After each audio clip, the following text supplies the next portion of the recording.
I have been here long enough to know that I was supposed to bring snacks. I'm sorry, I ran out of time today. It's optional. It's optional. Well, I just think it's compulsory and probably good manners. But my department is in the midst of a really important search, and we're having a disagreement over top 2 candidates. And so I was looking and thinking, I have to spend the rest of my probably academic life with this person, and I want to have a say on it. And I looked at my TIA craft, and it looks like I'll have to work until I'm 98, and die when I'm 99. Join the club. Yeah. So I want to make sure we got a good hire here. Yeah, I'm Chris Robinson, a political theorist, and I'm interested in the politics or the political implications of ecological economics. I came to this because, well, geez, not that long ago, I was at a conference and I was introduced as one of the world's foremost experts on Wittgenstein's philosophy and its implications for political theory. Just let that sink in for a bit, okay? It's kind of like being, considered the best opera singer in Arkansas. Who cares, right? Sounds like Glenn Beck. Yeah. And so my work, kind of recognizing that, I was writing for about 3,000 people, was very satisfying, but at the same time, I wanted to do some work that had maybe a wider audience. And so out of the insularity of my earlier work, I decided to begin to look at environmental political theory. This is a really hot field, actually, in environmental, in political theory proper. We have workshops at the Western Political Science Association meeting every year. And one of my dreams is to one day have an ecological economics panel, to introduce ecological economics to my colleagues in environmental political thought. But I first started getting interested in this probably in graduate school. This is in early 80s, reading William Ophuls' book, which was really the first time that a political theorist began to consider questions of resource scarcity and raising a constellation of really, I think, important questions about how central our petroleum-based economy is to political concepts that you and I grew up with, considered to be part of the ambient atmosphere of any political conversation. Things like individualism and personal liberty and private property. All of these concepts came about at a certain point in history, and that point in history actually intersects with the growth of industrialization and the use of fossil fuels. So this discourse of political theory, oftentimes thought to be abstract and esoteric, actually has its moorings in material conditions of the day. And so I began to think through those types of issues in graduate school, but it wasn't really until I was at Clarkson that I began to think about environmental areas. And in particular, I got to meet Wes Jackson pretty early on in my career at Clarkson. And I grew up in Manhattan. And so my relationship to the food chain is the corner store. And I had never thought about these sorts of issues. And Wes comes in and he's talking about polyculture and agricultural intensification and new strains of grassland in order to restore Kansas to its original splendor, this kind of thing, and I just was mesmerized by it. So I'm kind of embarrassed by this, but I get obsessed. And so I followed Wes from Clarkson to a talk that he did at Plattsburgh, down to Union College, and then I weaseled my way into a conference at Columbia University just to hang out with him a little bit longer. It was worth it to me. It's kind of like what I've been doing with Taylor lately, listening to his work on valuing ecosystem services. I heard him at a tea in John's class. I listened to him again before. And it's kind of, I'm interested in your work if my relationship to you becomes parasitic. That's where I was. I began to work on sustainability issues. And this is the connection to ecological economics, because you begin with the Brundtland Commission's definition of sustainability. But the question immediately arises, how do you know that you're living within sustainability? Who's doing the empirical work, measuring carrying capacity of ecosystems and things like that? And that's where I began to think about ecological economics. And it was odd because I'd met John years before at RPI and work that he was doing with John Gowdy. I'm trying to remember the name of the island, the phosphorus island. Nauru. Yeah, I've heard talk about that back years and years ago. And so ecological economics kind of found its way into my work in that way. I began to think about then the political implications of ecological economics. And this actually turned out to be much more difficult than I thought it would be. Ecological economists are not helping me out a whole lot. They're not giving a whole lot of thought to the political implications of how you move from a growth economy like ours to a no-growth economy. So it's going to happen by a couple of market corrections and we'll be there automatically. And so that can't be right, seems to me. And so began to investigate then ecological economics a little bit more closely. And the way the political theorists work is that we tend to gravitate between politics and philosophy. And so usually, my first question always is an ontological one. Do you all know what the ontological question is? How about the example? Well, I'll tell you what the ontological question is. I first heard this when I was a first-year student in college. And I heard this question, and I fell in love with philosophy, because I couldn't imagine a more beautiful and eloquent question than this one. But here's the ontological question for you. Why is there something rather than nothing? I get the chills every time I think about that question. So you can see that it cleaves in one of two directions, right? There's a theistic account, God created everything. And then there'd be something more scientific that involves big bangs and evolution. But the ontological question, at least the answer that you give to the ontological question, is a substantive claim about the nature and organization of reality. And the way that you do that oftentimes sets up the direction of the discourse. It really structures the categories, shapes the contours of the way that you see reality. And so it's very important, actually, to try to investigate that in any enterprise that you're studying. And so I began to wonder, what is the ontological claim of ecological economics?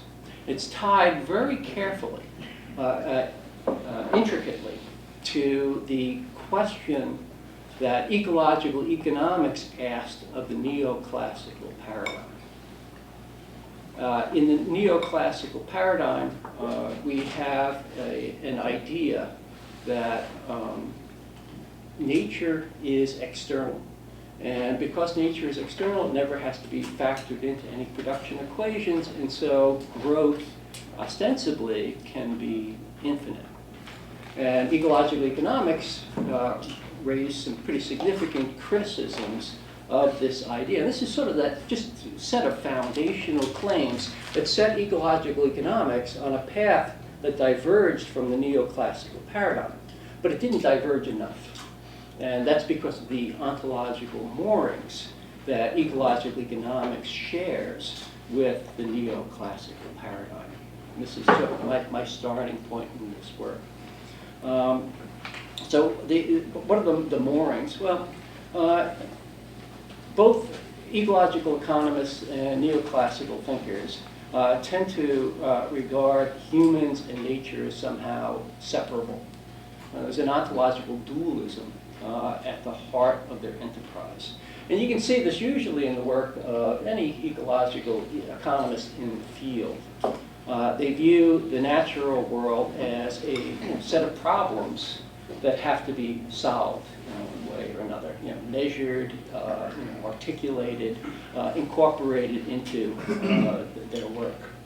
And so one thing that you need to know about ontological dualisms is that they are never symmetrical, never perfectly symmetrical. You just think about the ones that shape our culture, for example, heaven and earth in Christianity, Judeo-Christianity, are the world of forms and the world of appearances in Plato, the mind and the body in Descartes.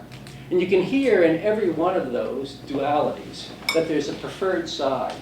One is better than the other. And the first one really that articulated criticism of this was Aristotle in relation to Plato. And he said, look, what you're doing is saying that there's this world where truth resides. It's not this world, but it's another world, the world of forms, and we just partake in some odd esoteric way with this world of forms. Aristotle said that that would entail then a denigration of this world. If this world is just a mere appearance and reality lies elsewhere, then who cares what we do to this? And Aristotle used that actually as a starting point for his, I think, environmental political thought. One of the arguments that he makes is that you cannot start talking about justice until you have potable water and good shelter and food to eat. Those sorts of necessities have to be taken care of. And then we can begin to talk about kinship relationships and justice within those types of relationships. And that to him was the origin of politics. So, from that starting point then, we began to think through what really distinguishes ecological economics from the neoclassical paradigm. And I think the way the argument is proceeding now is that ecological economists haven't gone far enough conceptually in distinguishing themselves from the neoclassical paradigm. And probably the biggest tether, the one that's closest to the surface, is the way that they view the market and political life. Now, the way that we structure our education system reflects this. At Clarkson, every place I've ever taught, political science is separable from economics departments. At Clarkson, the economics on the third floor, and their pay scale is much higher than the political scientists on the second floor, and that reflects, I think, part of the liberal heritage that separated the market from political life. And ecological economics still engages in that. And so they've set themselves up for a pretty difficult problem in asserting that a no-growth economy is necessary, desirable, and just, and then also sustainable. But there's no path to, not a clear path to getting there. Right. So what I've been doing is interviewing ecological economists and asking them these kinds of questions. And that in supplement to their writings is sort of where I am. Now, I was going to give this talk probably, what was it, Brian, about a month later than today. So you caught me at a really liquid time. Yeah, I'm not talking to you anymore. You're really picking on us. Yeah, but he's out to lunch, so never mind. Yeah. Only because this is all good stuff. Only because I admire. I wouldn't bother. Economists to me are always weird, and they have very strange worldviews. And the worst course I've ever taken in my life was macroeconomics in college. The textbook was terrible, the professor was terrible, and the material was just absurd. Violation of biophysical reality. I could tell that, as a sophomore.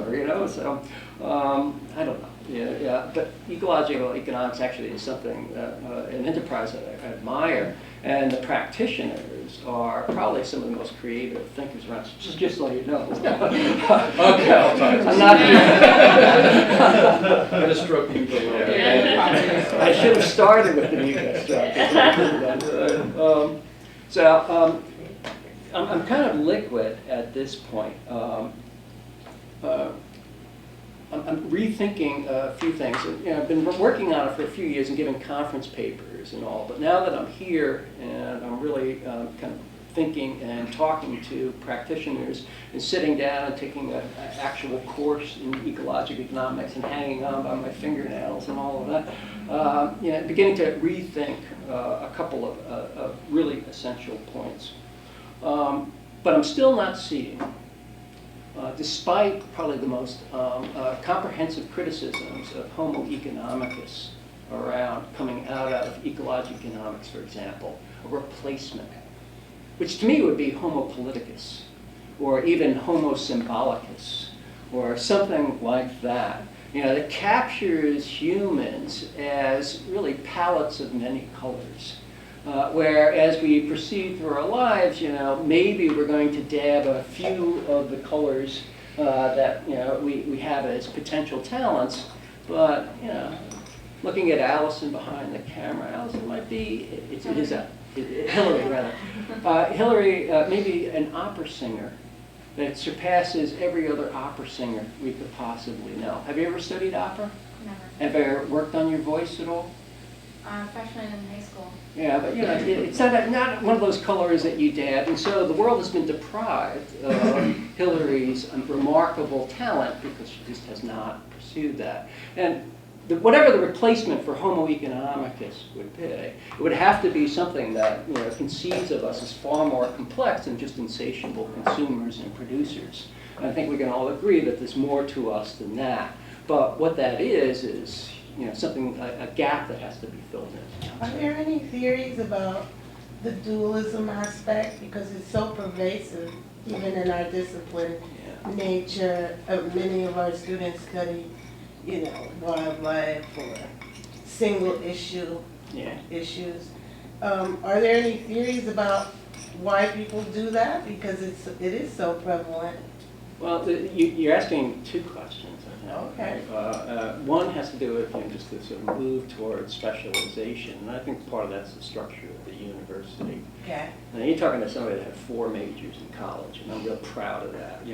They would only give me 2 on my damn diploma, but I had 4. I want you to know that. Students don't come to me for help in choosing a major. They can see that's sort of the difficulty. But for the most part, think about what you have to give up in order to achieve career goals along the way. Probably everybody in this room started off with a musical instrument somewhere in their life, and they maybe were terrible at it, but they loved playing, and they had to give that up in order to get more time. And so that type of specialization, I think, is just part of the culture of the university, probably the structure of the political economy. The dualism stuff, though, boy, that is a tough nut to crack. I think we all fall into this, particularly the human nature dualism. It's really, I'm going to call it a bad habit. It's nothing more than that. There are alternative ways of viewing reality, and while I was in Korea, I came across a number of secular and religious ways of doing that. Probably the most significant move in environmental political theory today is what's called the new materialism. And it's actually old vitalism cast into materialistic terms. And I don't know if I understand it enough, but it is a way of seeing everything in terms of wave energy that eliminates dualism and embraces all of material reality, all thingness, into the same ontological category. And that actually, I think, really has some pretty interesting consequences for the way that we think and see the world around us. So if you're interested, Jane Bennett wrote a book called Vibrant Matter. Johns Hopkins University Press, maybe a year or 2 ago. I'm sorry, Duke University Press a year or 2 ago. And it's just a remarkable sort of work. And now there's a new reader, too, on the new materialism. Maybe part of it is cultural because in Hawaii, I think they had the ancient kahunas who had a way of thinking about the world that's completely different. So Right. it may be part cultural too. Yeah, it might be part cultural, and I can say that, because every time I come across Gaia and the Gaia principle, boy, I just rankle. There's all sorts of problems, and that's part of the dualistic thinking too. Nature exists apart from humanity, and it is in balance in some way. And I think for ecological economists, they present us with a far richer account of ecosystems drawn from science that views ecosystems as complex, emergent, stochastic systems. And I much prefer that, but that makes it actually very difficult then to start talking about a monistic account of humans and the natural world. But I can't help but to think that if nature's external to me, I just inhaled it, in which case, where is it now? And those little exercises that I have to remember, as I'm writing myself, not to fall into the old dualistic type of thinking. So the dualism that I'm really focusing on in one of the chapters is the market politics dualism. And of course, Marx is probably the best political thinker in dealing with this idea. And so I said that every place I've taught has political science on one floor and economics on another. That's not true, I realize now. I taught at the University of Massachusetts in Amherst, and they had a department of political economy there that was created by Kendall Baer and William Connolly and Robert Paul Wolff and others. And it was the first real transdisciplinary department, I think, that sort of worked for a while. And that was, trying in one way or another to integrate political and economic thinking under a team-taught network of courses. But that's no longer, I think, in existence. Now, what happens when you don't have a political vision?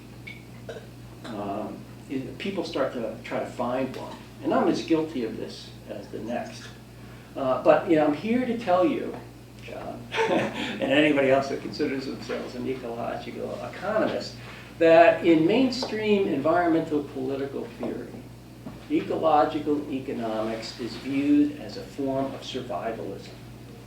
You are grouped together with any of the limits to growth perspectives emerging from the Club of Rome and other types of schools, usually in the 70s, the Ehrlichs.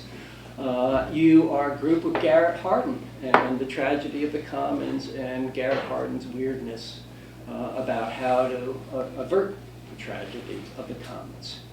And so when political theorists look at ecological economics, what they see is not a group of scholars doing the hard empirical work, the input-output analysis, calculating the carrying capacity of the ecosystems of the planet. No, they see incipient authoritarianism. They see a call to a new order where the strongest political game in town, the monopolization of political and military power in the state, is brought to bear on the impending ecological catastrophe. It's the only one that can avert such a crisis, only one that can avert such a catastrophe. And so ecological economics is grouped together with these calls to authoritarianism. Now, I want to tell you that I disagree with it, first of all. I don't think it's necessarily so. I don't know if there's any necessary political program emanating out of ecological economics. But, as I begin to look toward the future, I don't want to be a pessimist. And there's an awful lot of pessimists out there who are, looking at, fishery collapses and other ecosystem type of collapses going on here and there, and it's all adding up to some sort of cataclysm that will involve a correction that might lead us then to sustainability. And so there's no real need for us to talk about alternative paths to sustainability. We're going to get there whether we like the way that we get there or not. And that's this type of argument as somebody like, well, he's coming. So Kunstler, I can't remember his name, that horrible book that he wrote, The Long Emergency, which most of the analysis I find compelling and I agree with, but his pessimism, he almost welcomes this is a sort of, oh my God, why don't we just throw up our hands and surrender at this point? No point in really struggling against ecosystem collapse. No need to really think about the sort of obvious suffering that this is going to entail, particularly for the world's poorest. That sort of arrangement to me is probably morally repellent, but more importantly, as a political theorist, it's not interesting. That sort of collapse just doesn't have any sort of political vision at all. And so you begin to think about, well, what are the possible political paths? And one is authoritarianism. I don't think there's any getting around this either. I think, whether you think that that's what is going on in ecological economics or not, it's still an increasingly compelling way of thinking about how to avert ecosystem collapse. Now, I was on a panel, again, at the Western Political Science Association 2 years ago, and I was just chairing a panel is what I was doing, and it was a panel of anarchists. And what do you expect out of anarchists? I know what I expect out of anarchists. Anti-statism is what I expect out of anarchists. I want to hear talk about affinity groups and bioregionalism and those sorts of things. Instead, this panel, anarchists are entertaining the possibility that we require an authoritarian moment. A time where the nation state does step in and create a set of regulations that keeps us from destroying the planet any further. I'm a little bit horrified by that. And so, if anything, that was a stronger compulsion to begin to think about democratic paths to sustainability. And looking for areas of consonance between what's called radical democracy and ecological economics. And that's sort of where I am now. Radical democracy has this appeal. I've been talking about no-growth economies for a while now. And I didn't know how to address these types of issues in front of different audiences before. If I'm talking to my little political theory friends, they have a wide range of tolerance for certain terms. The S word, for example, doesn't raise an eyebrow among political theorists. The S word is socialism.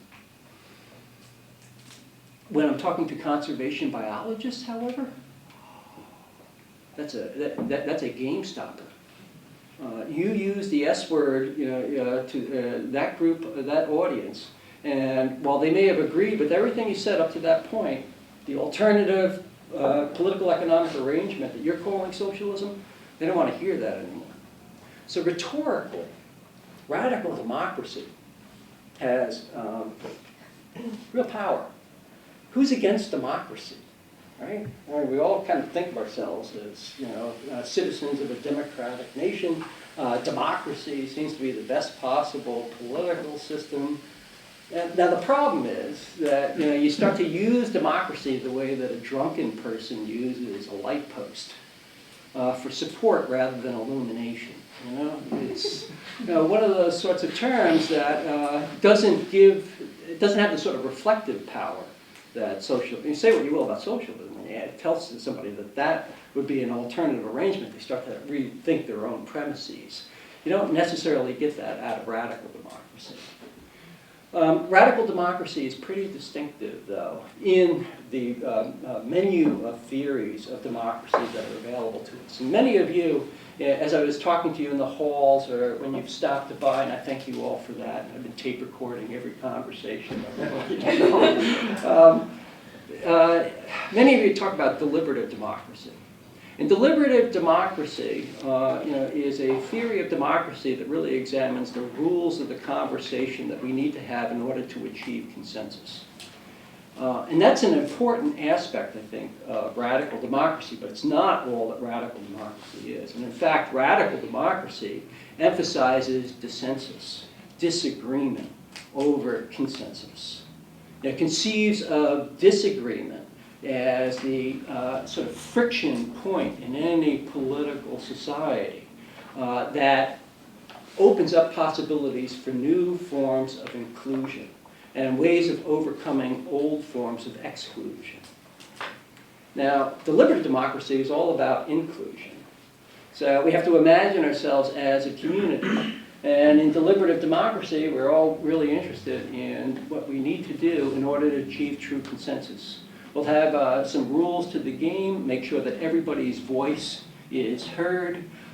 Maybe we'll have some timing arrangements so no one person dominates over another. We'll have rules against coercion, tacit or explicit, and so on, to ensure that we achieve consensus. But in doing so, we're creating a we-ness. And in creating a we-ness, we're also then creating a division between us and them, whoever is on the outside. Because part of the rules of the consensus is that the only people that are participating in this conversation are people that have already bought into the rules of the game. So there's always forms of exclusion. And radical democracy wants to get at that. And so I've kind of worked out a few of the characteristics of radical democracy. And I'm kind of thinking it through in this respect, that I would really like to see a no-growth economy in the future, a steady-state economy. I don't know what it looks like, but I sure would like to see one in the future, mainly because of the ecological sensitivity and the ecological consequences of that sort of arrangement. But as I look around the environmental movement today, I see very few environmental organizations, grassroots organizations dedicated to the idea of a no-growth economy. And so I would actually like, in one way or another, to foster an idea of a political steady-state economy that's attractive to grassroots organizations. I found one in Korea. And I should talk about that actually a bit. I was on a Fulbright last semester in Korea. And Korea in 1960 was the poorest country in the world, lowest, at least in terms of GNP. It was the lowest GNP in the world. My mother used to tell us to eat all of the food on our plates because the children of Korea were starving. And it was true. And now, 50 years later, they're very important. It's very important for them to rank themselves correctly. So while I was there, they were ranking themselves as either the 8th or the 9th largest economy in the world.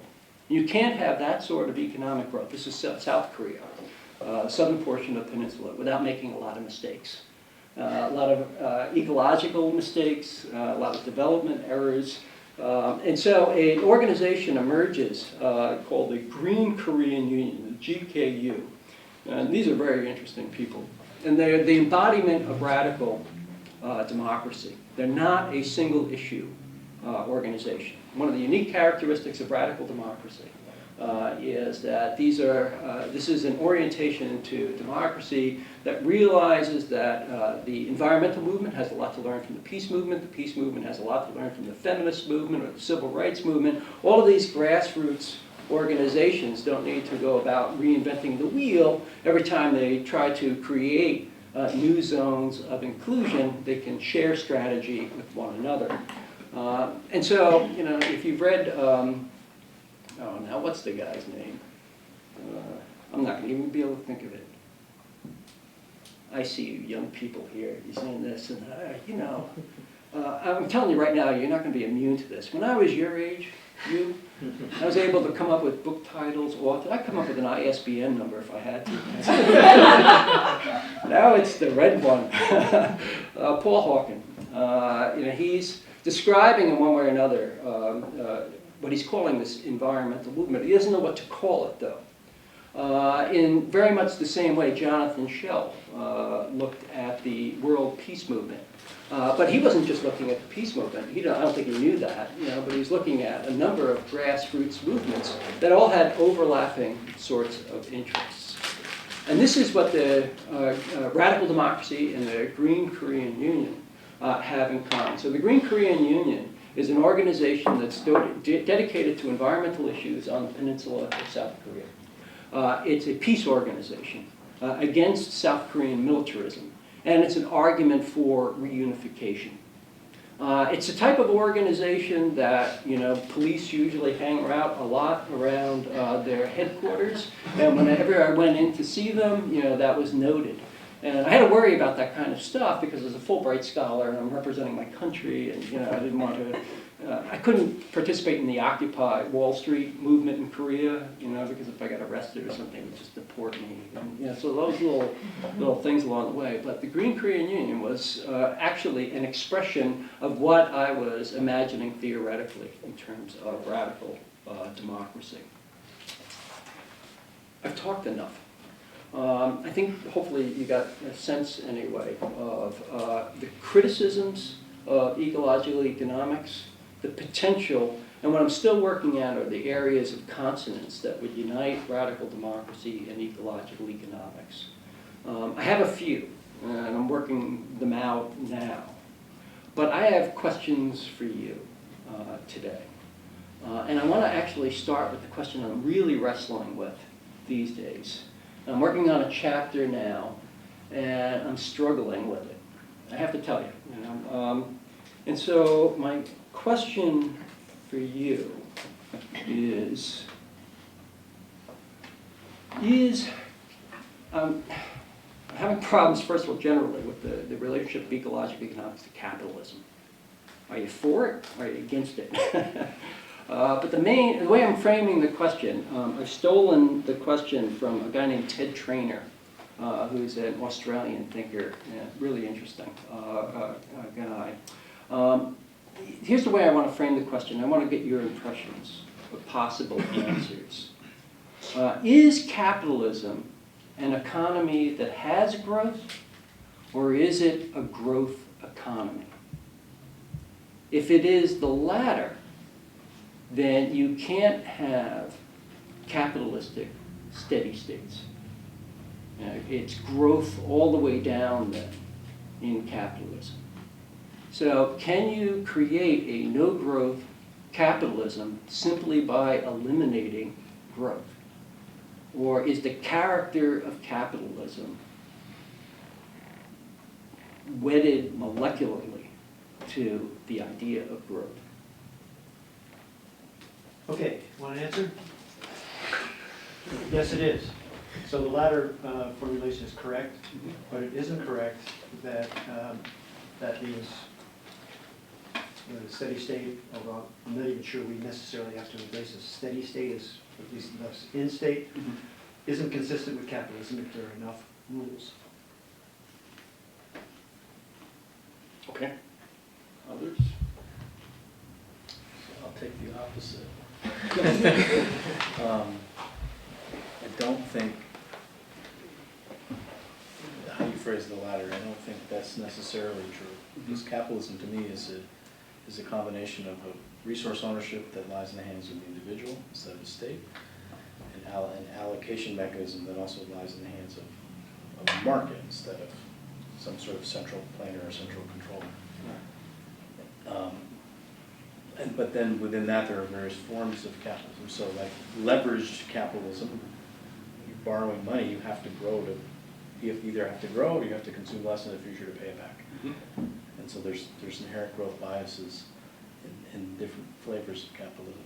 And I don't see it as an either or either. I see there's like this spectrum, if you put sort of pure socialism on one end and pure capitalism on the other, it really depends on the kinds of resources that you're trying to allocate, where you fit on that spectrum. So every modern economy has different flavors of those two ends.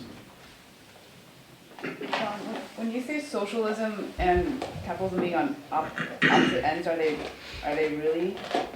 I'm curious. You know how they say what the opposite of love isn't hate, it's apathy or something like that. So is the opposite of capitalism really socialism?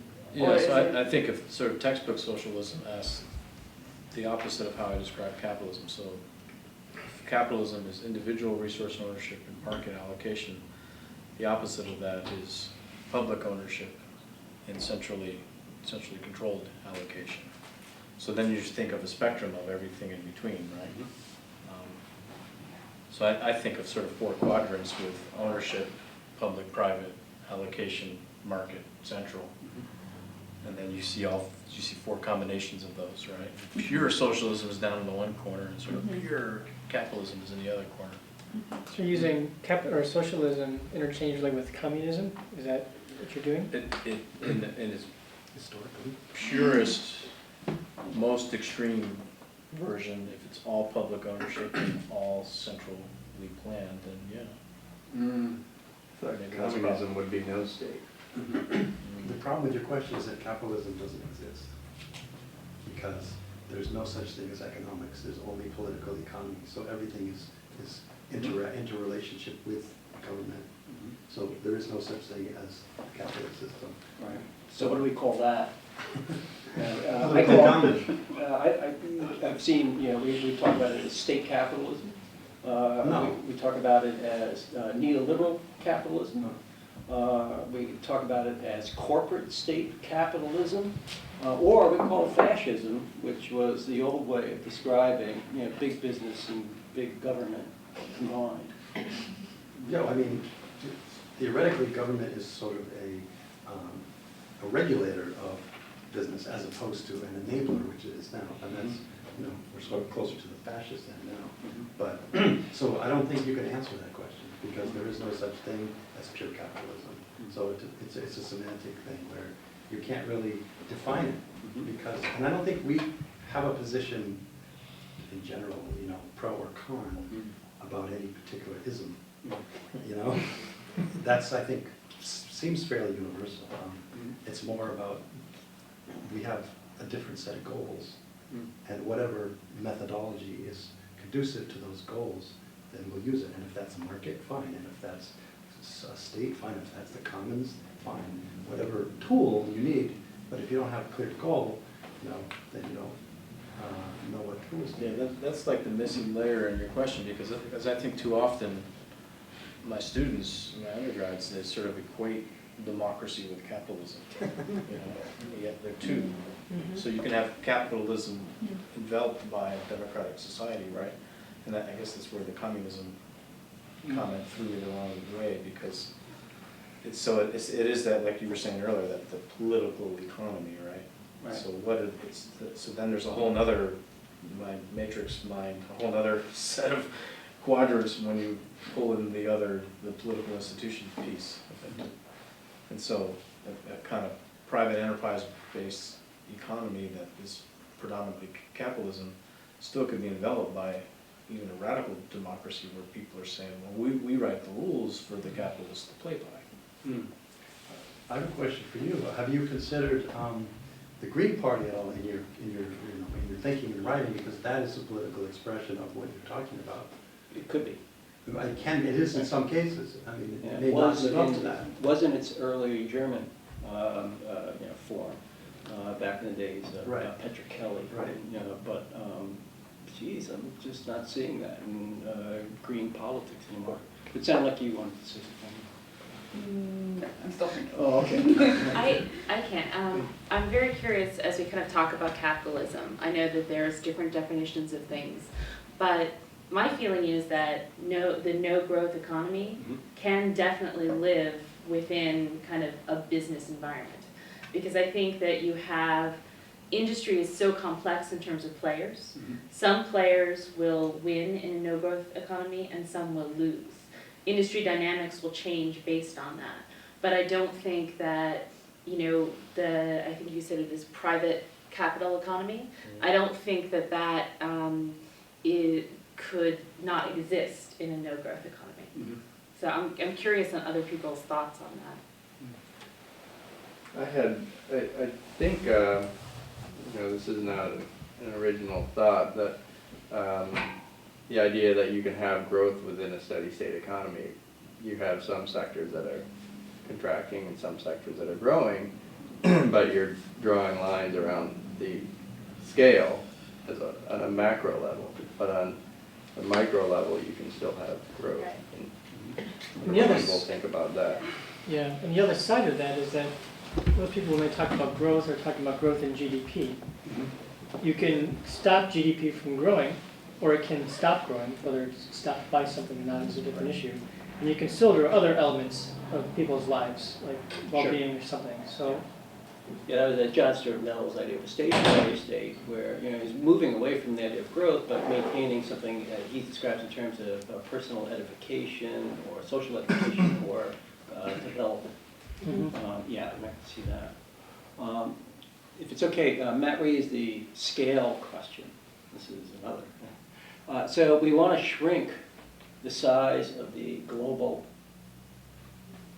I don't know what to call it now, Impact. capitalist economy. So-called capitalists. So-called capitalist economy. We want to shrink the scale of the. I'm sorry, we want to shrink the impact of this. Yes. I was gonna say, we need to be very specific about what it is Okay. we want. This is a hole then in my knowledge. Right. So impact versus scale. How do I describe this Well, distinction? if you talk, Herman Daly would say, what he means by scale is the impacts that we're causing and the demands we're making upon the biosphere should be compared with its ability to satisfy them. So there's a physical or biophysical part of it, right, which is where he starts. I mean, then you can go from there and say, well, there's some kind of a coupling between economic activity and impacts, so therefore we're talking about economic activity, but all we need is the carbon-free, et cetera, energy source, and so on and so on, and we can have a growing GDP forever, and certain impacts that we're concerned about would change it all, so no problem. I think, sorry, if this hasn't come to you. Yeah. If there's nothing wrong with dollars, Mhm. it's that we're destroying the globe getting them. Right. Okay. And when we say destroy the globe, we're getting into the biophysical realm to describe that. I wouldn't necessarily agree that there's no problem with dollars, because it gets back to the question of how our goals are being set. And so the existence of dollars, and whether or not we should have them or not, then determines kind of like the next step. And so I wouldn't necessarily agree that there's no problem with dollars. Dollars are not backed by anything physically, then yeah, there is, that's that divorce that we struggle with, I think, as ecological economists. It's like a fairy tale economy that can just sort of grow without bounds and isn't constrained by the non-throughput that goes from low entropy to high entropy. And so again, it's like flavors of capitalism. So a highly leveraged capitalistic system that's sort of depending on growth to pay off that leverage forever and forever doesn't jive with a no-growth economy. A monetary system that isn't backed by anything that is solid doesn't jive with a no-growth economy. Yeah. And so there's sort of like, in theory, on paper, capitalism could fit the ecological economist version of a steady-state economy. But in practice, these are the things that the sort of current flavor of a capitalistic system looks like. If you constrain throughput, you can use any system you want, it doesn't make any And difference. that's the scale piece, is constraining throughput. So, Yeah. That for me raises the question of, this idea of natural capital as a term, and I know maybe this isn't something people are interested in talking about, but just the idea that in using that term, it can lend itself to this idea that these types of capital are substitutable. That's one issue. And then also, again, sort of reinforcing the division between human and nature, which also has implications. But looking at that sort of pre-economic question about what those limits are, what those constraints are, I see that as the realm where you want to apply this radical democracy. That it's not an economic decision, it's a political decision. When it comes to land and natural resources and constraining the use and just allowing a use, that to me feels like it needs to happen before these economic systems occur. That to me seems like it has to happen in a social, political realm. And then once it's out there, once it's been distributed or allocated, then you can allow these different economic activities to function. But we've got a big political question to define and to manage those constraints. That's a good point. When the government started sort of subsidizing corn growers for ethanol, it's kind of an economic driver to produce ethanol, even though it's a bad idea because that uses, you know, the world's food source. And so would we have to have steady state if we could have kind of positive economic drivers in a capitalist system where it wouldn't be exactly like that because that wasn't a good idea? Oh, capitalism with a human face, that'd be interesting. Well, it worked. I mean, everybody wanted to grow corn because there was a incentive as far as money. That's true. But So That's would we like have to Schumacher. have that Yeah. if steady state, if, I'm not sure. Yeah, part of what we're running against is the difficulty of transdisciplinarity or multidisciplinarity or interdisciplinarity. And we all encounter this. It's a wonderful idea, but we're all trained in disciplines. And we have to be pretty sensitive as I'm growing in my sensitivity to the way vocabularies are used differently from enterprise to enterprise, discipline to discipline. And one of the remarkable things I'm seeing is how ecological economics usually draws itself as a circle. And then there's a circle with, I'm going to just call it sustainability science, with conservation biology and ecology and limnology, and those sorts of scientific endeavors. And there's a big area of imbrication, overlap between the two. And it seems as though a lot, the ecological economists I read have become really very literate scientifically about what's going on in those types of fields. And then for those that are interested, there are scientists that have been doing some pretty interesting work in thinking about ecological economics as well. I want to add a third circle, and I don't know what to call it. I think I called it political ecology, and I almost immediately started to regret it because there's a bunch of people running around calling themselves political ecologists, and they do geography, and I have yet to see anything political about their work. They own the term. So I don't know what to call it. Maybe I'll call it environmental political theory. And that creates then, as we've seen, just another layer of difficulty in communication. And this is part of what transdisciplinarity has to offer, is that there's certain obstacles along the way. But the payoff, I think, is, and I've been hearing from ecological economists in my interviews, but also in writings, that they worry that they are plateauing, that they're doing a lot of technical work, input, output, analysis, but they're not really sure toward what end. And their journals and other sort of avenues for the expression of ideas in the field is becoming a little stale in certain ways. And so maybe the infusion of political thought would boost ecological economists in directions that they couldn't have anticipated. At the same time, political theorists have an awful lot to learn from ecological economists and from sustainability sciences as well. And in particular, I'm really kind of struck at how the terms that I have to use to talk about even something like justice in a no-growth economy is transformed. Most of the time when we talk about justice, we're talking about distributive justice, how to distribute goods authoritatively in a fair sort of way to create the conditions of equality that feed democracy but are antithetical to capitalism.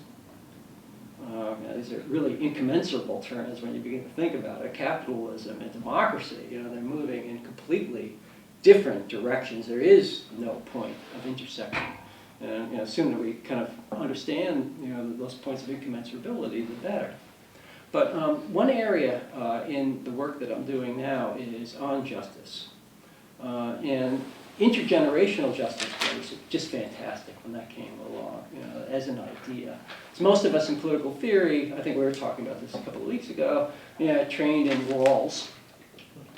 And Rawls is a metaphysical rather than a political thinker. Really, he's got his sort of a framework that's terribly abstract and not terribly applicable. And one of the constraints of Rawls' notion of justice is that it just applies to the here and now, the people that exist before us. And he asked the question, what do we owe one another? Which to me is still a very powerful question. I love that question a lot. But now we're adding a new wrinkle and asking, what do we owe future generations? And that infuses the concept of justice with a dimension that it really hadn't had up until that point. Speaking of questions, do you have any more questions for us? I thought I heard there were questions. I'm looking at the time. I think I have questions. He's scared to ask us anything else. It's a good one to start with. Yeah. No, I'm really not scared to ask questions. And actually, no, you're probably right. I mean, I have a long list, and anybody that has had misfortune of walking into my office has already been netted and recorded, and I start to ask questions. I'm here only for a short time. And so I'm really in a concentrated sort of way, wanting to get work done here and in Portland at the end of March. So if you have time, I'd love to stop by. I'd love to have you stop by and talk with you. I tend to be a little shy, and so I don't wander. But, so I do have other questions. But one area of justice that I just wanted to leave you points to an intersection between ecological economics and human rights. Both of them as discourses have a really profound implication for the nation state and the idea of nation state sovereignty. Ecological economics and human rights both recognize that those boundaries are artificial, conventional, and relatively meaningless when it comes to things like pollution and human suffering. And so there's a term that comes out of human rights that supplements the notion of justice that I'm thinking of in terms of what a future just steady-state society would look like, and that's restorative justice. And restorative justice is the form of justice that animates truth and reconciliation commissions. And it recognizes that there's damage done along the way that not only hurts ecosystems, not only scars the bodies of its victims, but it also attacks the underlying very thin and fragile membrane of trust that unites us in communities. And what restorative justice seeks to do is to address areas of effacement in those veneers of trust. And so, just kind of giving you a sense of what ecological economics has done for me as a political theorist, that forced me to revisit some really traditional concepts and think them in a new way. And boy, there's just nothing better than that. Who needs a midlife crisis when you have, an infusion of new thought like that, right? So, I think we would stop there, and thank you so much for coming.